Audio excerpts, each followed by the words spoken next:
మనం ఏమిటో మనకు తెలుసు. ఆత్మవిశ్వాసం చాలా ముఖ్యం. ఆ విశ్వాసంతో నువ్వు ముందుకు దూసుకెడితే ప్రకేళికలన్ పగిలింపరమ్మికన్, అన్ని రకాల పజిల్స్ ప్రకేళికలన్నింటినీ ఛేదించుకొని మనం ముందుకు వెళ్ళగలం ఖచ్చితంగా. అటువంటి ధైర్యం రాష్ట్ర ప్రభుత్వాధినేతకి ఇప్పటికీ ఉంది. మనందరికీ కూడా అటువంటి ధైర్యం మనకు కలగాలి. ఆయన ధైర్యమే ఆయనకి శ్రీరామ రక్ష, ఆయన ధైర్యమే మనకి శ్రీరామ రక్ష.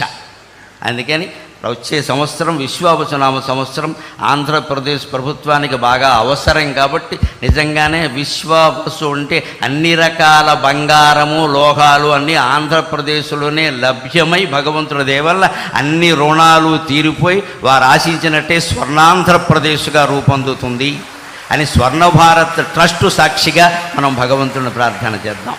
స్వర్ణం ఉన్న చోట స్వర్ణమే ఉంటుంది. ఇది స్వర్ణాంధ్రప్రదేశ్ సాధించాలి అంటున్నది స్వర్ణ భారత్ ట్రస్ట్లో. నాకు నిన్న ఈ ట్రస్ట్ గురించి కూడా ఒక్క వార్త నిన్ననే పేపర్లో చూసి ట్రస్టు అధిపతులకు నేను నమస్కారం చేసుకున్నా.